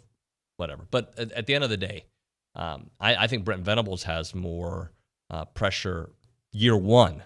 Long term, I would say, Lincoln's got some high pressure for leaving his gig there, going to the West Coast, and expecting to be the savior. And I don't know if he's that type of coach. But that being said, I understand where Barrett's coming from on this point. But I do think Brent Venables taking over at Oklahoma, a team that feels like they should be in the before they get to the SEC, I should say, feels that they should be in the playoff picture every year. I don't know if they're going to be this year, and I think that's going to get loud. Now, he'll have a longer window than a year or two, obviously, but I think Brent Venables has a lot of pressure on his shoulders, as well as Lincoln Riley, for bringing Caleb Williams and bringing that spread offense out there to the West Coast. So I agree that Lincoln is one of those names on there. But I do think he's next on the list. But I do think that Brent Venables is right up there as well. The other name is the one I just mentioned a moment ago, Brian Harsin. And honestly, I don't know if he's got that much pressure. He survived a hit piece. He survived getting shot leaving the record studio in the middle of the night and was at the court case the next day. He survived it, and that's Brian Harsin. Now, do I think eventually he's gone, like soon? Yeah, of course. But I think he's gone through the pressure. So they are who they are. And I don't know how many wins it's going to take for Brian Harsin to keep his job, but I understand why he's there, and I understand that they tried to get rid of him. I think he's gone. The most pressure was when everything on social media came out about his family, his extracurricular activity, if that was real or not. I don't even know. That's why I didn't get into it. It's his personal life. But the way they were trying to get rid of him, he's gone through the pressure. He survived that. If you survive everybody trying to get rid of you, then I think you're good. Like, you're probably going to lose your job anyway. You're getting an extra paycheck for 12 more months. Let's go. Or actually, for the totality of it. How much pressure do you have when your quarterbacks are Zach Calzada, TJ Finley, and Robbie Ashford, right? How much? Can people really believe that TJ Finley is going to take Auburn to the promised land? Can Zach Calzada win you some games? Yeah, of course he can. Of course he can. But, he's still trying to get healthy. The third name on the list, Steve Sarkisian. I agree. Steve's got a lot of pressure on his shoulders. There's no doubt about that. And they had a very nice recruiting class. Even this after a terrible year, a terrible loss to Kansas, they're still a top 5 recruiting class, and they got an easier schedule, not with Alabama, but just Big 12 schedule. He's got a lot. He's never done it as a head coach. There's no reason on his resume to be like, yeah, I believe in this dude. So Steve Sarkisian with a lot of pressure. And I'll just read you the rest of the names. Mike Norvell at Florida State. You can absolutely put his name on the list. I thought he was going to lose his job last year the way the season started. He turned it around a little bit. Scott Frost, another guy that I feel like in a way is different than what we saw there with Brian Harsin at Auburn. But Scott Frost survived, and the AD says, I'm going to keep this dude as long as possible. And we believe in him. But he's got a window. There's no doubt about that. You cannot continue to go, 15-29 and expect to keep your gig. So he's got a lot of pressure as well. Jeff Collins, the Georgia Tech head coach, is the other name on the list. But I would throw in Brent Venables on the list. And I don't know if I'd throw Dabo on there because they finished strong last year as well. And Dabo's got national championships and whatnot. But I think pressure's mounting there. You can't have back-to-back rough years where you're out of the ACC initially. So it's crazy to think that 9 wins, or did they end up getting to 10 wins after their bowl game? I forget it, but I know they finished strong. But they were a 10-win team, yeah. Okay, so 10 wins, and that's a down year for Dabo. But it was a down start. Fair, yeah, that's fair. I mean, they didn't look good all season, but if you look at offensively, they looked challenged most of the year. Defensively, they were phenomenal, even in that Georgia game. Oh, correct. But those 5 big schools, you got USC, Texas, Nebraska, Florida State, and Auburn. All those programs have, especially we saw it with Auburn this year, those fan bases and schools want to win and win now, and they're not scared to pull the plug after a year or two, especially with Steve Sarkisian and Brian Harsin only being in their first years. I'm going to just read a couple of Clemson's moments last year, and then we'll hit a break here. They lost week 1 to Georgia where they had no offense at all, but it was a 10-3 game. Okay, they scored 49 against South Carolina State, no big deal. They beat Georgia Tech 14-8. They lost to NC State, who ended up being a very nice team last year, and they lost that one in overtime. They had some close games after that. They beat Boston College by 6. They beat Syracuse by 3. They lose to Pitt, and that's where people thought this is done. They do beat Florida State by 10, and then they started winning again. They 30-24 over Louisville. They beat UConn 44-7, 48-20. But it just shows you, they beat a very good Wake Forest team that A&M would have beat as well, and they beat South Carolina 30-0. So, and they destroyed Iowa State there. They didn't destroy; they won by a touchdown in the Cheez-It Bowl. So I say that all that is that's the kind of pressure that we're talking about. And any team at a top program that has high expectations, 10 wins sometimes isn't good enough. And that's just the reality of it. All right, we'll take a break here. When we come back, we're going to talk a little track and field with Pat Henry. But right now, I'm talking Heritage Films. Chance McClain is my buddy there. He started Heritage Films, and you should check it out. The website has got some great information out there. YourHeritageFilm.com. They make these documentary pieces about your life, your family. If somebody is important in your life, consider this. Consider leaving this story for generations to come so you don't have to play the game of telephone. I have firsthand experience with it. Not only have I known Chance professionally and as a friend for 20-plus years, I just know his work ethic. I know the kind of guy he is. I know the kind of talent that he has, how creative he is. And he has done it for a very long time. And now Heritage Films is his baby, and his daughter Gunn, who goes to A&M, is working on it as well. His wife's involved. It's a family affair. They want to make sure that your family feels satisfied, and you're going to leave with a 2-hour documentary thinking, wow, this is really done the right way. YourHeritageFilm.com is the website. The phone number is 713-893-8341. YourHeritageFilm.com, 713-893-8341. Bobby Knight and Bill Belichick have both stared him down. The party don't stop. It's David Nuño on TexAgs Radio, weekdays on The Zone. If you're a runner, walker, or interested in fitness, the right shoe makes all the difference. At Brazos Running Company, they are passionate about running and finding the right shoe for you. Brazos Running Company is a local, Aggie-owned and operated specialty running store with an outstanding selection of running gear and shoes, including sought-after brands like Brooks, On, and Hoka. They'll help you find the shoe that fits your stride and style. Brazos Running Company next to Kohl's in College Station. Save 10% in-store when you mention code TexAgs10. Looking for a job that matters? Ever thought of becoming a lifeguard? Six Flags Hurricane Harbor Splashdown is looking for people who love water, sunshine, and the opportunity to play a real role in the safety of others. Whether you're looking for a second job or a summer position, becoming a Hurricane Harbor lifeguard is a truly rewarding experience. Join our amazing team of lifeguards from all stages of life. Great pay, flexible schedules, employee events, along with serious benefits including paid training and free tickets. Apply at sixflagsjobs.com today. Does the insulated glass in your windows refuse to come clean no matter how hard you work? If so, the glass unit has probably lost its seal. You might notice moisture between the panes, a hazy look, shadows, or even the growth of some white mold. If so, it's time to call your friends at Intercon. Not only are these conditions unattractive, but you no longer have an insulated barrier in your windows. There are a number of options available to you to remedy lost seals. Most options allow you to retain your existing window frame and just replace the bad glass with a new sealed unit. Clear insulated glass offers an insulating pocket, but no protection against solar heat gain. Low E insulated glass adds a coating between the sheets of glass. The coating blocks about 80% of the solar heat gain, as well as the damaging UV rays of the sun. Another option is to trade out the entire window frame with a premium vinyl window. Since Intercon does both glass and windows, we can offer you a full complement of options. Call Intercon to get a free quote from a locally owned and managed business. Whether you have new construction or an existing home, let the fine folks from Intercon help you keep your home energy efficient year-round. Call Brad Beard of Intercon today at 823-3639. That's 823-3639. New message. Hey, girlfriend, it's Carol from jury duty. We never actually spoke, but I saw you ordered the same hoagie as me at lunch. What are the chances? Anywho, I heard you just got a boat. We should totally grab some hoagies and take it out for a spin. When you get a boat, you also get new friends. Make sure Progressive's one of them and get coverage today for as little as $100 a year.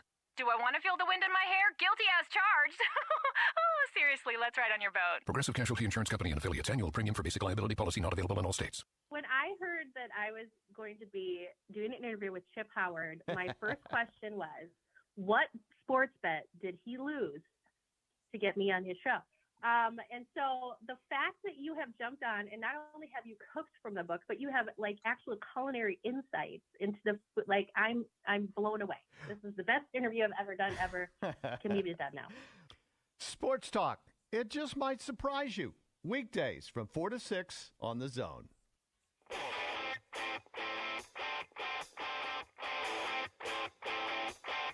Oh, you know I did it. It's over and I feel fine. Nothing you could say is gonna change my mind. Waited and I waited. And we're back. TexAgs Radio, presented by David Gardner's Jewelers here in the Rollo Insurance Studio. Appreciate everybody listening in. A little track and field talk now, brought to you by Brazos Running Company, your local Aggie-owned specialty running store. Save 10% in-store when you mention the code TexAgs10. With that, Coach Pat Henry is in studio. Good morning to you, sir. Good morning. How are y'all? Doing well. How are you? Good.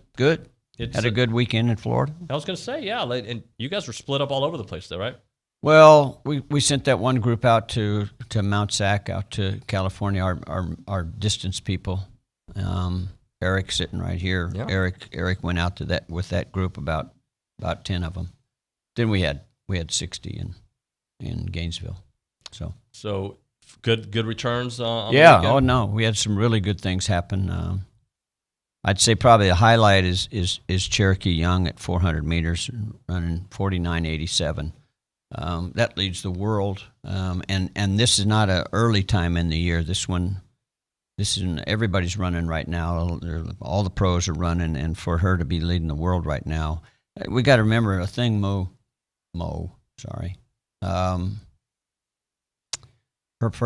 fastest she ever ran was 49.57 in college. So Cherokee just ran 49.87. So you can see the quality performance that she has right now. You mentioned a thing. I got a note earlier that Building the Champion Award, she received the Female Athlete of the Year. I mean, surprised she won. I'm kidding. Just what an amazing year. But just as we've done many times, a thing, just what she meant to last year and what she means to this program now. Yeah, no, she's doing well right now. She's running. She's had some good competitions, and it's been early for her, but things start heating up for her as well. Yeah. And you mentioned Eric earlier. He had himself a nice weekend as well. Had a good weekend. Got a little bit better. But we had a lot of people get better. Foster got better this weekend at both the shot put and the discus. He threw a little over 61 foot this weekend in the shot put. So he continues to just get a little bit better, just a little bit better all the time. With him, you mentioned that's technique, right? That it's just getting things, everything happening sequentially, and you can get out of rhythm, and that's where he is. But he's getting much, much better all the time. He's got some practice puts that are significantly better, but it's your brain too. It's what you're thinking, and that's a big part of every single athlete we have right now. It's what you think. If you continue to get a little bit better each week, that's what we're trying to do. But if you make a big jump, that's not physical. That isn't a physical improvement. That's a mental improvement. Mental improvement. As a talk show host, I look at the rankings, right? I see these things. I know that's good. And I'm looking at, goodness gracious, the SEC is deep. You look at the number 2 school on the rankings, Florida. Number 3, A&M. Number 4, LSU. Number 5, Arkansas. Yeah, it is so SEC heavy. Yeah, what a conference. We have the best conference in the country, and you can go to this conference and meet and be 6th, 8th in the conference, still have an opportunity to win at the next level at the NCAA championship. So that tells you how good it is. And there's not one event in this conference that isn't one of the best there is. Yeah, so. Absolutely. Kayla Robinson sets the school record 100-meter hurdles with a time of 12:71. Gets better. Just gets better all the time. And Kayla's one of our only seniors in the group, but she's getting much better. It's fun to see the consistency she has right now, and that's why she's continuing to get better. We've had a lot of good hurdlers at Texas A&M, and for her to be the new school record holder is pretty significant. Deshae Wise in the intermediate hurdles ran 56 seconds this weekend. That's a huge jump. That puts her competitive on a national level, and I think she's going to get a little bit better. So great weekend for her.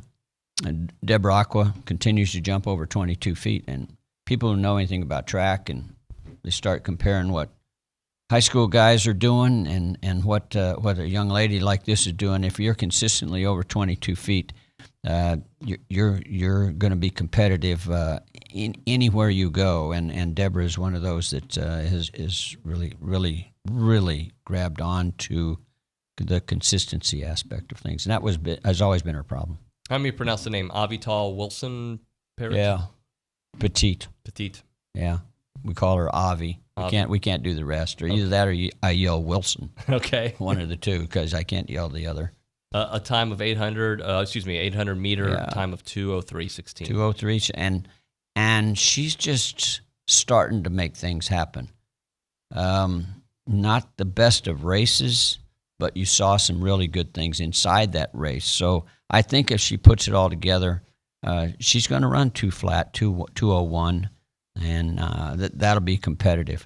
Whitmarsh on the men's side ran 1:48:18, and that's the guy who I saw this weekend who made a significant improvement, because he came down the straightaway and won his heat, and for a freshman, he looked real good. I mean, he continued to drive towards the line. So that's what we're trying to see right now. On the men's side, we had 4 guys run 45 seconds this weekend. It's been a long time since I've had 4 men run 45 seconds at 400 meters all on the same time. Now we just got to put it together. We got beat in the relay of Florida, looked really good in the 4x4. it's my job to align it a little bit different, and we'll do it a little bit different next time. You've told me for a while now that you build. Each part of the season is building, and right now you guys are building at your best. Yeah, our sport is like that. I mean, nobody cares what we did last week. It's what you do this week, and we don't have rankings. I mean, we got team rankings. You just went over team rankings, and we have individual rankings, but you got to do it on that day, and those days are right in front of us. That day is coming up at conference, and then that first round of NCAA, and then the NCAA championship. So it's a one effort, one time, or you're out. That's it. Yeah, and I see you talking with Eric earlier. Just he's trying to get his best time, and it's one thing to build, but then have to perform it when it matters. At that one time, and But that's the fun of the whole thing. I mean, to me as a coach, you work all along. We've talked about a lot of rehearsals. And that's what we have. We have a lot of rehearsals for that one play, and that's where we're real close to that play right now. Baylor's coming up, and Baylor's meet should be a good meet. Looks like there's about 15 schools there. It's not that far away. If you want to come up and watch, they have a pretty nice facility, and it's fun to run at Baylor. I was watching the weather, and it always seems like it rains at Baylor, and they're talking about rain a little bit, so I don't know. We'll see. We'll see. Hopefully not. Let's go back to the News and Social Center. Eric's got some questions for you. Yeah, Coach, I'm glad you brought up Sam Withmarsh's performance, because I was going to ask you a little bit about him. Yeah. Talk a little bit about his progression. Did you think he was going to be a guy that came in right away and contributed, or do you think he was going to be a guy that maybe was more of a little bit of a project coming along the following year? No, I thought Sam could contribute right away, but he's had a lot of setbacks this season, and some of them I can't. He's had some physical setbacks that are really unusual. It seems like everything in the world has happened to this kid wrong. But he still worked through it. One thing I can talk about, we get down there and his luggage, they had burned up his bag. The airlines. Oh my goodness. And so he's got a huge hole, and we're trying to get the uniform out of the thing and his clothes out, and it's just a mess. So everything's happened to this kid this year, but he's done really well. Anything else, Eric? Yeah, and so with conference coming up very soon, it's starting to get to the grind point of the season, and people are going to try to lock in some times. Athletes that are on the bubble of getting a regional qualifier like myself, what is your advice to someone like me who's, just a couple seconds off, but every meet just, matters a little bit more and more? Like any athlete, you got to trust your training. You got to trust what you've been doing as being progressive, and your brain has got to continue to be progressive. I mean, you have to think positive about what you're doing, and you got to put those two together. But you got to trust in what you've been doing, and you'll be okay in most cases. I see a note that you're going to take a bigger group to Baylor because it's close. Talk about the size and how. Yeah, we'll probably take 30 to 35 athletes on each side, both male and female. So we'll take 70, 75 athletes up to Baylor this weekend. It allows that to happen. So it's a bus ride up. We compete on Friday, and we come home with a number of people come home on Friday. And then the biggest part of the group goes back up on Saturday. But we run the intermediates, and we run. There's a 5K, and we have about 4 or 5 throwing events on Friday evening, and that makes for a little quicker meet on Saturday. Right. Which that's what we're trying to do. I'd be remiss if I didn't read this. So yesterday, the Distinguished Letterman Award is awarded to the student athletes that, by year by the athletic department, with someone who displays extraordinary talents. And on the women's side, you have Javen Reed, who received the award. Yeah, she got. I think that's probably the top award of the presentation. And Javen has been a blessing. She's a great young lady. She's on and off the track. She's a smile in the face and a positive attitude all the time, and that's why people like this win these kind of awards. She's that kind of individual and very deserving, very deserving. Happy where you guys are right now? Just the overall vibe, the way you're trending. Yeah, we're. But like you started this program off, you can see how tough this conference is. Everybody's got to have their best day on the same day, and that's extremely difficult. But we'll see if we can do it. We've got some people that have been in this battle at the end of the year. We've got some people that are new to this, that are big contributors right now. Whether or not they come through when it really counts. We got 2 young javelin throwers that are in the top 6 or 8 in the country. Both are freshmen. That's unusual. Now we'll see if we can do it on the day that counts. That's our weekly hit here with Pat Henry, brought to you by Brazos Running Company, your local Aggie-owned specialty running store. Save 10% in-store when you mention the code TexAgs10. Best of luck. Thanks. We'll see you next week. Yeah, appreciate it very much. Thank you very much. We'll talk a little muster when we come back here on TexAgs Radio. I'm Chelsea Reber with your community calendar on The Zone, brought to you by Christine Engler at AggieLoanExpert.com. With an easy refinance, save over $350 a month. NMLS 1309378, Equal Housing Opportunity. Renowned historian Dr. Paul Kennedy will present his newest book at the Bush Library and Museum on Thursday, April 28th at 5 p.m. Register online at calendar.tmu.edu. Brazos County Master Gardeners invite you to an educational program on the art and design found in the John Ferry Garden in Hempstead. Tuesday, April 26th at 7 p.m. at the Brazos County Extension Office. Stage Center Theater invites you to see The Turn of the Screw, a ghostly suspense play. Performances run April 14th through the 30th. Tickets are available at stagecenter.net. Help the Brazos Valley Food Bank bring hope to the table. Go online to bvfb.org. That's your community calendar, brought to you by Christine Engler at AggieLoanExpert.com. I'm Chelsea Reber on The Zone. Hello, it's Becky, your favorite vehicle speaking. I know you can hear me, and I know you can still see all the hail dents in my hood. My gosh, am I having a stroke? When did my car start talking? If you want me to stop, pull over. Contact Hailstar Paintless Dent Repair and make an appointment. Siri, Google Hailstar. From minor dings to major hail repair or to keep your vehicle from talking to you, visit hailstar.com today. Still accepting and processing hail claims from 2021. Is your business expanding? Eagle Support Services to the rescue. Proudly located in College Station, their full-service warehouse offers both short and long-term inventory storage. They can also kit your merchandise and ship it nationwide, providing an all-in-one fulfillment solution. For your warehousing and fulfillment needs, visit EagleSupportServices.com. That's EagleSupportServices.com. Eagle Support Services. Local storage, nationwide fulfillment.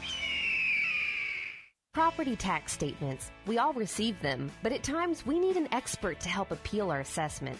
At Paramount's Property Tax Consultants in College Station, we specialize in appealing property taxes, saving property owners over $1 million in taxes last year. Whether it's your residence, investment property, or commercial property, to reduce your property taxes, trust Property Tax Consultants. 35 years of experience to deliver. Visit PropertyTaxConsulting.com for your free consultation today. Everything in life has rules, and the Zone has prize rules for all contesting. You can check them out at zone1150.com. You may know you can win once every 30 days. There can only be one winner per household per month. You have 30 days to pick up your prizes. You have to be 18 or older to win. You have to present a legal ID to claim your prize. All prizes are non-transferable and not for resale. To make sure you do know all the rules, or if you have any questions about the prize rules, make sure to visit zone1150.com. Zone1150.com.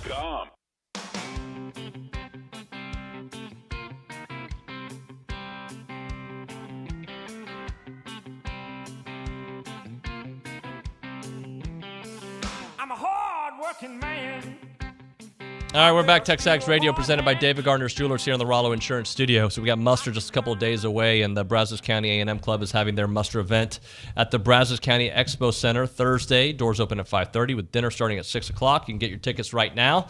We are joined by Bob Palmares with us, who I met back in, I think, July, maybe August, and we're just excited to have you here in studio. Tell us how people can get involved, Bob.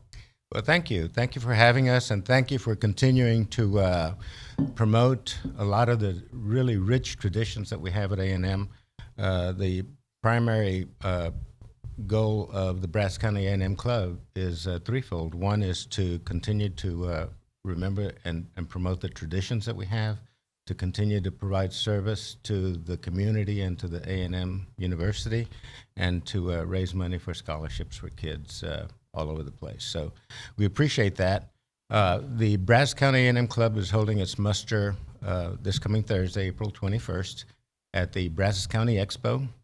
Doors open at 5:30. Tickets are $35 per person, and you can get your tickets at our website. It's www.bcamc.org. And we expect a great crowd this year. I think, 650 last year, roughly, right? We had about between 600 and 650 last year, and it looks like this year we will be in the range of about 750. Last year and historically, we've called out the names of about 150 to 155 people on the honor roll. This year we expect about the same number, 150 to 160. The club, since its inception in 1990, has held the muster every year on the 21st. The only exception was 2020 when everything was upside down. But with the help of Texas Filmworks, we were able to do a virtual one. And so it turned out to be a very, very good event given the circumstances. But we're looking forward to this year again. So we appreciate everybody that has helped. We appreciate everybody who is promoting the event. And we are looking forward to honoring all the families and the individuals that have passed away this past year. Such a wonderful tradition, too. And I think some people get confused, too, because there's the student one. Yes. And then you have yours. So if you kind of, because I believe the student one's completely closed just for students, correct? Well, they have a criteria for who can attend. One of them is it has to be students. Another criteria is that it can be former military that are here in the area. Faculty and former faculty can attend also. And then also any class that has its 50th reunion year can also attend. So this year it's going to be 1972. So, and that's it. And they usually have about 12 to 14,000 in attendance at Reed Arena. So next to them, we are the largest in the country with about 650 or so, 700. Can you tell us who the guest speaker is going to be? The guest speaker this year is going to be Admiral Brett Girard. He is the Assistant Secretary of Health for the Health and Human Services in Washington. He has also held several really key positions here on campus at A&M. The most recent one was he was the director and the head of the Health Science Center before he left to his current position in Washington. So, and we got about a minute left here. Dinner's included, so yes, be good food. Tell us again how people can get involved and be a part of this wonderful, rich tradition. Okay, dinner is included. If people want to get involved either by volunteering or to buy a ticket to participate, or to get in touch with us about having the name of a loved one called, they can still do that, and it's at www.bcamc.org. And we will be glad to provide all the information necessary so that you can attend, and look forward to seeing everybody there. It's going to be a wonderful event, great tradition. Bob, appreciate seeing you, my friend. We'll see you soon, and I always have a good time talking to you all. And OB and I got to go back in July. Maybe it was early August. It was early August, yeah, yes, sir. It was fun, and send my best to everybody out there. Well, thank you guys very much, and look forward to seeing you guys again this fall. You got it. Anytime you need us, you got a place here on TexAgs Radio. When we come back here on the program, Tara Talmadge will talk a little Arkansas and Auburn, and the SEC storylines as well. You got that and more here on TexAgs Radio, presented by David Gardner's Jewelers.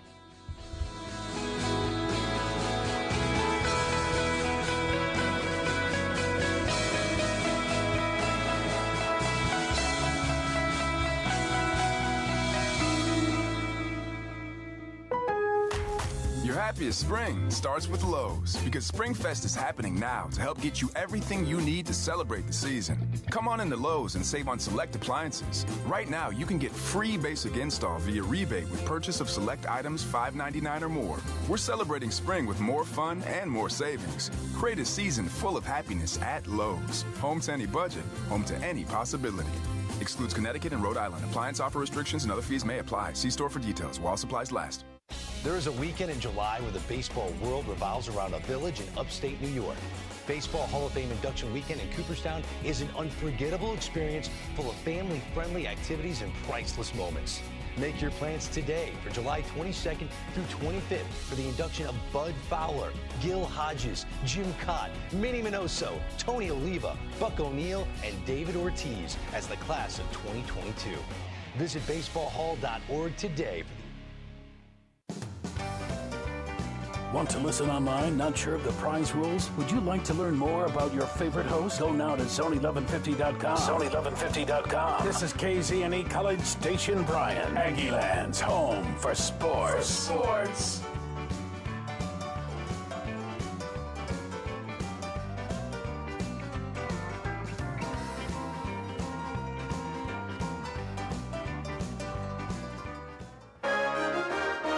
From WTAW, I'm Chelsea Reber with a news update on the Zone. Before the Bryan ISD School Board named a new elementary school principal last night, board members were criticized during public comments that there are not enough principals of color. Bishop Maurice Green Jr. said his daughter-in-law, who did not get an interview with BISD, is a principal in Omaha, Nebraska. We got 80% minority, and we have only 5 principals of color. From the Texas Education Agency, 19% of BISD students are white, 18% are black, and almost 60% are Hispanic. Board members at the end of last night's meeting hired an assistant principal at Rayburn Intermediate, Kim Hendry Guess, as a new principal at Bowen Elementary. This morning's Brazos County Commission meeting agenda includes consideration of restricting the location of sexually oriented businesses